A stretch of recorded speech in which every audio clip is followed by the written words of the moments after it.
राज्य सरकारने शेतकरी कर्जमाफीची घोषणा केली आहे आणि या कर्जमाफीसाठी कुठल्याही अटी शर्ती नाहीत अशी माहिती मुख्यमंत्री देवेंद्र फडणवीस यांनी दिली आहे। कर्जमाफी आम्ही केलेली आहे। या कर्जमाफीमध्ये कुठल्याही अटी आणि शर्ती आम्ही टाकलेल्या नाहीत। ज्यांना वारंवार माफी मिळालेली आहे त्यांच्याकरता याही वेळेस आम्ही माफी करणार आहोत। नमस्कार, शेतकऱ्यांसाठी आली खुशखबर। सरकारने बिनअट कर्जमाफी करणार अशी घोषणा कॅबिनेट बैठकीत केलेली आहे। म्हणजेच आता सर्व शेतकऱ्याला 2 लाख रुपये कर्ज माफ होणार। आणि आता माजी मुख्यमंत्री देवेंद्र फडणवीस त्यांनी फक्त एकच अट ठेवली आहे आणि ती कोणती आहे ते आपण थोड्याच वेळात जाणून घेणार आहोत। आपला व्हिडिओ महत्त्वपूर्ण असल्या कारणामुळे शेवटपर्यंत नक्की बघा आणि जर तुम्ही माझ्या चॅनलवरती नवीन आले असाल तर चॅनलला लगेच सबस्क्राइब करून घ्या। चला तर आपण व्हिडिओला सुरुवात करूया। 2 लाख रुपयापर्यंत कर्जमाफ, आता शेतकऱ्यांचे 7/12 होणार कोर। राज्याच्या इतिहासात पहिल्यांदाच मुख्यमंत्र्यांनी 2026 ते 2027 चा अर्थसंकल्प सादर केला असून 18 जिल्ह्यातील थकीत पीक कर्जांना 2 लाख रुपयापर्यंत सरसकट माफी देण्याचा मोठा निर्णय घेण्यात आलेला आहे।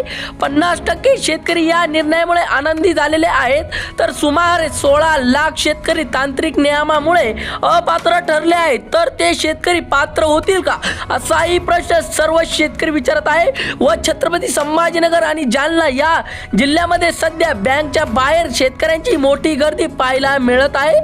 आणि आपण थोड्याच वेळात जाणून घेणार आहोत की 16 लाख जे शेतकरी अपात्र ठरले आहे ते पात्र होतील का। त्याकरिता आपला व्हिडिओ शेवटपर्यंत नक्की बघा। सरकारने स्पष्ट केले आहे की ही कर्जमाफी केवळ पीक कर्जासाठी मर्यादित असून ट्रॅक्टर किंवा विहिरीसाठी घेतलेल्या मुदत कर्जाला ही योजना लागू नाही। बीड आणि धाराशिव जिल्ह्यातील शेतकरी बांधवांनी हे लक्षात घेणे गरजेचे आहे की जर तुमचे कर्ज पिकाच्या देखभालीसाठी नसेल तर तुम्हाला या 2 लाख माफीचा फायदा मिळणार नाही। बँकेतील अधिकारी स्वतःहून नावे बदलू शकत नसल्यामुळे केवळ पात्र शेतकऱ्यांचाच 7/12 आता कोरा होणार आहे। आणि ती अट कोणती आहे ते आपण थोड्याच वेळात जाणून घेणार आहोत। तुमचे खाते कॅश, क्रेडिट किंवा सीसी अकाउंट असेल तरच तुम्हाला या कर्जमाफीचा लाभ घेता येईल। पीक कर्ज म्हणजे कापूस, ऊस किंवा ज्वारी यासारख्या पिकासाठी बँकने दिलेली रक्कम असते। लातूर आणि परभणी जिल्ह्यातील शेतकऱ्यांनी आपली पासबुकवर कर्जाचा प्रकार तपासून घेणे आवश्यक आहे। मुदत कर्जाचे हप्ते थकेल असेल तर ते या योजनेत बसत नसल्यामुळे अशा शेतकऱ्यांनी विनाकारण गोंधळून जाऊ नये, कारण ही योजना केवळ पीक उत्पादकांसाठीच आहे। आता या कडक नियमामुळे अनेक शेतकऱ्यांवर रडण्याची वेळ आलेली आहे, कारण अर्थसंकल्पातील अडचणी खूप जाचक आहे। नांदेड आणि अहमदनगर जिल्ह्यातील बँकमध्ये सॉफ्टवेअरद्वारे आपोआप पात्र लाभार्थ्याची निवड केली जात आहे। जर तुम्ही 1 ऑक्टोबर 2024 नंतर नवीन फ्रेश कर्ज घेत असले तर तुम्हाला या 2 लाख रुपयाची माफी बसत नाही। मात्र अशा शेतकऱ्यांसाठी सरकारने एक मोठा पेन्शन राखून ठेवला आहे, ज्याची घोषणा अर्थसंकल्पात झालेली आहे।